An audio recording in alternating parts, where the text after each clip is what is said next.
अस्सलाम वालेकुम, मैं हूं गौर साहब। नाज़रीन कराम, बड़ी रात गए तक अहम खबरें आ चुकी हैं। मरियम नवाज शरीफ इस वक्त मुल्क से फरार हो चुके हैं और इस वक्त सोशल मीडिया के ऊपर एक उमेरी जो कि सोशल मीडिया पे जनाकारी के फेल में इस वक्त मशहूर है, हमारी नौजवान नस्ल उसके पीछा कर रही है।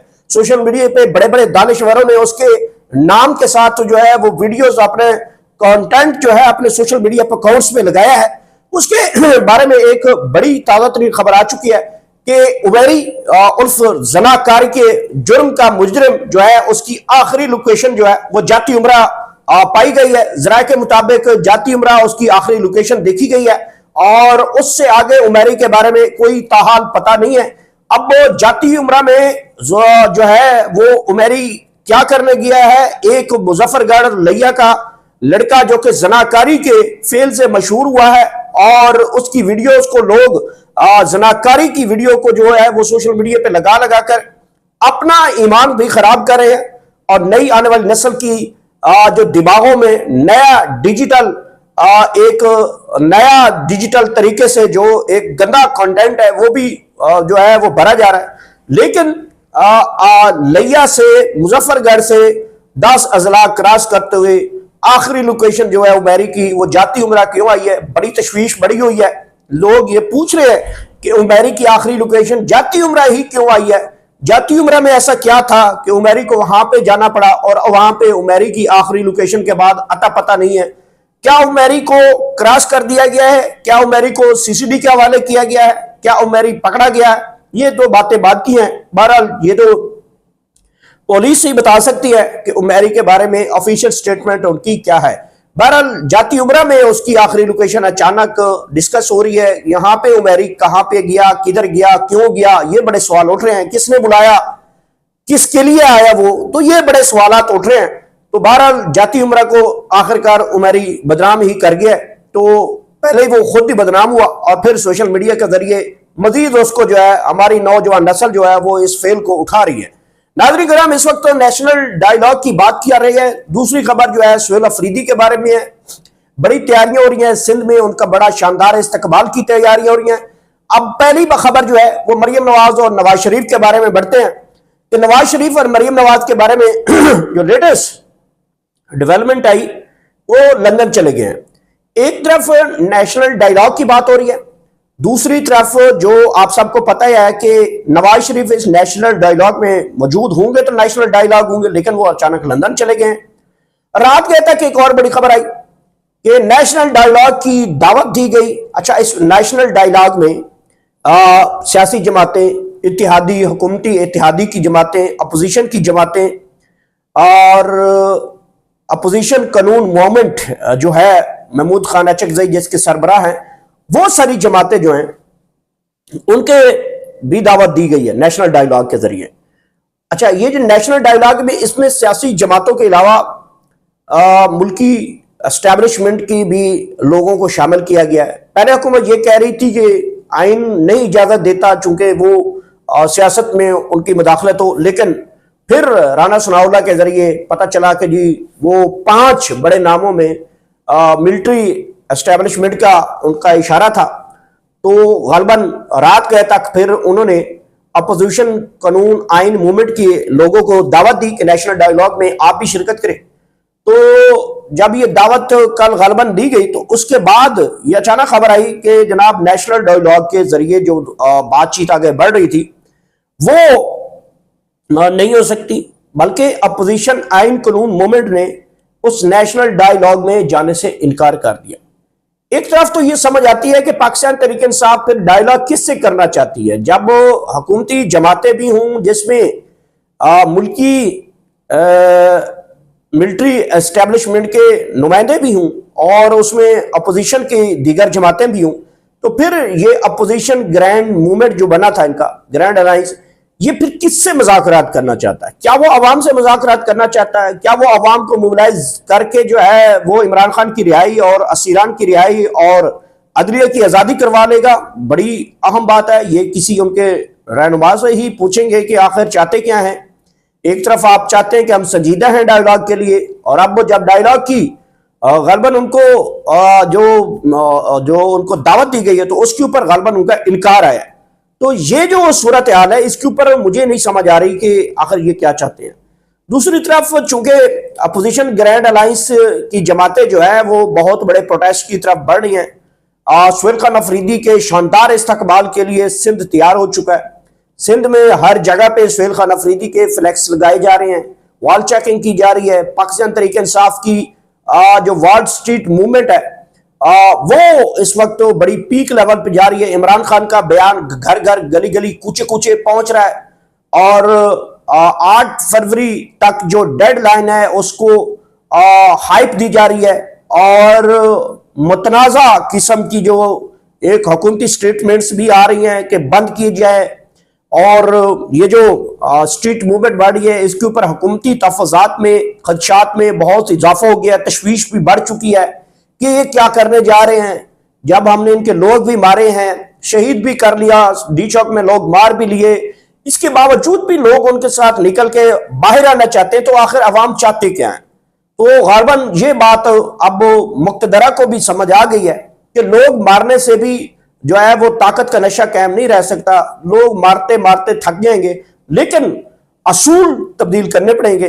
अवामी ताकत को मानना पड़ेगा, अवामी वोट की इज्जत को मानना पड़ेगा, जमहूरियत को मानना पड़ेगा, कानून को मानना पड़ेगा, आइन को मानना पड़ेगा, अदलिया को मानना पड़ेगा, इंसाफ को मानना पड़ेगा, इंसाफ देना पड़ेगा। तो ये गालिबन अब बात तो समझ आ जानी चाहिए, क्योंकि लोग मारने से भी लोग नहीं रोक रहे, लोग आना चाहते हैं, लोग काल की तरफ बढ़ना चाहते हैं, लोग अडियाला की तरफ बढ़ना चाहते हैं, लोग इस्लामाबाद आना चाहते हैं, लोग उसी डी चौक की तरफ काल की तरफ आना चाहते हैं जहां पे 26 नवंबर को लोग मारे गए थे, दोबारा आना चाहते हैं। आखिर चाहती क्या अवाम? गोलियों से नहीं डरती, बारूद से नहीं डरती, फायरिंग से नहीं डरती, शेलिंग से नहीं डरती, पर्चों से नहीं डरती, गिरफ्तारियों से नहीं डरती, कारोबार खत्म करवाने से नहीं डरती। तो आखिर अवाम चाहती क्या? अवाम एक ही चाहती है कि आइन हो, कानून हो, लोगों को हकूक दिए जाए, इंसाफ दिया जाए, गैर कानूनी काम को रोका जाए, धांधली ज्यादा इलेक्शन को कलदम करार दिया जाए। ये सारी सूरत अवाम चाहती है। तो मेरे ख्याल में जो अपोजिशन ग्रैंड अलायंस ने ये जो इनकार किया है नेशनल डायलॉग में, उसमें कहीं ना कहीं दूसरी साइड पे ये बात तो उन तक पहुंचाई गई होगी कि आप शिरकत ना करें तो बेहतर है, इसका कोई रिजल्ट इतना खातिर नहीं होगा। तो आप अपनी स्ट्रीट पावर जारी रखें ताकि हुकूमत के ऊपर जो है एक प्रेशर डेवलप रहे और उस प्रेशर में आकर तमाम तर हुकूमत का भी खात्मा हो जाए और एक नए आगाज का भी शुरुआत हो जाए। तो हो सकता है ये दूसरी तरफ कहा गया उनको कि आप मजबूत रहें, आपको आने की जरूरत नहीं है। मुमकिन है, क्योंकि अभी तक को खबर गालिबन यही आ रही है सोशल मीडिया के जरिए। शिराज अहमद शिराजी जो कि एक यंग जर्नलिस्ट हैं, उन्होंने रात को ये खबर दी, उनके सोशल मीडिया अकाउंट एक्स के जरिए पता चली कि जनाब डायलॉग की दावत दी गई थी, लेकिन डायलॉग की दावत को मुस्तरद किया है अपोजिशन ग्रैंड अलायंस की जानब से, महमूद खान अचकज़ई की जानब। एक तरफ आपको पता है कि सुहेल खान अफरीदी ने जो पंजाब की जो एक हाइप क्रिएट की है वो अभी नीचे नहीं आ रही। उस हाइप को खत्म करने के लिए मरियम नवाज ने न्यू ईयर नाइट को भी एक रैली निकाली और उनकी रैली के ऊपर पथराव भी हुआ, आवाम ने उनको गालम गलोच भी किया, चोर चोर के नारे भी लगाए और वो रैली वहीं से मॉडल टाउन से निकलती हुई अभी मॉडल टाउन पार्क तक भी पहुंची थी कि लोगों को मुंतशिर कर दिया गया था, रोक नहीं की थी रैली। लोगों को पता चल गया कि इधर से चोर आ रहे हैं, तो लोगों ने नारे लगाने शुरू कर दिए। तो मरियम नवाज को ये जब पता चला कि नहीं रैली जो है वो कामयाब नहीं बन पा रही, लोग उल्टी जो है हमारे पड़ रहे हैं, तो मरियम नवाज अपने घर से भी मॉडल टाउन से नहीं निकली थी, वरना वो रैली के अंदर शिरकत करने के लिए भी तैयार थी हमारे जराये के मुताबिक। फिर अब सुहेल अफरीदी चूंकि सिंध की तरफ बढ़ रहे हैं, मेरी समझ के मुताबिक वो हेलीकॉप्टर के जरिए जो है वहां तक पहुंचेंगे, लेकिन अगर बहुत ही ज्यादा स्ट्रीट मूवमेंट में अगर वो एक ट्रेन मार्च के जरिए पिशावर से कराची तक ट्रेन मार्च के जरिए अगर सुहेल खान अफरीदी साहब जो है वो कराची जाए तो मेरे ख्याल में और ज्यादा इजाफा हो जाएगा। जगह जगह जहां जहां स्टॉप होंगे तो लोगों तक इमरान खान का मैसेज, सुहेल खान अफरीदी का वहलाना इस्तकबाल बहुत ज्यादा किया जाएगा, बजाय इसके कि आप एक हेलीकॉप्टर के जरिए जाएं और 4-10 बंदे जो है वो आपके साथ हों और वहां से फिर आप कराची को मूवमेंट देकर वापस आ जाएं। ज्यादा ही बेस्ट ये होगा कि आप ट्रेन मार्च के जरिए जो है वो आप तशरीफ ले जाएं, तो ज्यादा मूवमेंट इससे पीक हो सकती है। इससे पहले ट्रेन मार्च का आगाज जो है वो पाकिस्तान तहरीक इंसाफ के रहनुमा शुएब शाहीन ने पिछले साल किया था, गालिबन 2 साल पहले या साल पहले। तो उनको बहुत ज्यादा वहां पे पजीराई मिली थी, कारकुन निकला था, चार्ज कारकुन निकला था, और ट्रेन के जहां जहां रुकती थी और अंदरूनी सिंध के इलाकों तक जहां जहां ट्रेन जाती थी रुकती थी, तो लोग वहां से निकलते थे, फूलों की पत्तियां लेकर पहुंचते थे, इस्तकबाल करते थे, इमरान खान के हक में लोग नारे लगाते थे। तो मेरे ख्याल में सुहेल खान अफरीदी को बजाय बाय एयर जाने से वो ज्यादा तरजीह जो है वो रेलवे के जरिए दें तो ज्यादा अवामी जो है वो पजीराई हासिल हो सकती है। बहरहाल मेरी एक अपनी राय है, ज़ाहिरन उनकी सिक्योरिटीज के प्रॉब्लम्स भी होते हैं, तो उनको जो अच्छा लगे वो करना चाहिए। तो नाज़रीन किराम, इस वक्त स्ट्रीट मूवमेंट की जो दरो दीवार है वो अपने पीक पे पहुंची हुई हैं। महमूद खान अचकज़ई बलूचिस्तान से अपने काफिले जो है वो इकट्ठे कर रहे हैं। कराची की जिम्मेदारी जो है वो अलामा राजा नासिर की जिम्मे लगाई गई है। मीन के सिंध में आपको पता है शिया कम्युनिटी बहुत ज्यादा है, तो सिंध बड़ा चार्ज है, वहां पे बहुत ज्यादा लोग उनके साथ जुड़ेंगे, पाकिस्तान तहरीक इंसाफ भी जुड़ेगी। और फिर जो पंजाब है, हमेशा पंजाब के ऊपर जुमले कसे जाते थे और सवालिया निशान उठता था कि पंजाब नहीं निकलता, लेकिन इस मरतबा जो है जो पंजाब की जिम्मेदारी है वो सुहेल खान अफरीदी करेंगे। ज़ाहिर बात है जब सुहेल अफरीदी पंजाब की जिम्मेदारी लेंगे तो एक बहुत बड़ा काफिला बन जाएगा। पंजाब से कम आप 2-3 लाख जो है वो लोग निकाल लेते हैं, तो आप तमाम तर रास्ते की रुकावटें जो मसाइल हों वो आप दूर कर पाएंगे और रास्ते की रुकावटों को अबूर कर लेंगे। और जो केपीके का जो काफिला है उसकी जिम्मेदारी जो है वो ज़ाहिर बात है वो शायद खटक और मीना खान के जिम्मे लगाई गई है। और ये चारों सूबों की जो ये लागी, फिर गिलगित बल्तिस्तान है, खुर्शीद साहब हैं वो देखेंगे, और फिर जो आज़ाद कश्मीर है उसकी क़यादत भी है। तो ये जो हर जगह से क़यादत अब उसको टास्क दिया गया लोगों को निकालने का और ले आने का, मेरे ख्याल में ये बहुत बड़ा तूफान बन जाएगा। हुकूमत उसको संभाल नहीं पाएगी। अगर वो इस्लामाबाद में दाखिल हो गए तो इस्लामाबाद के चप्पे चप्पे के ऊपर आपको लोग नजर आएंगे, इतनी आवाम इकट्ठी हो जाएगी।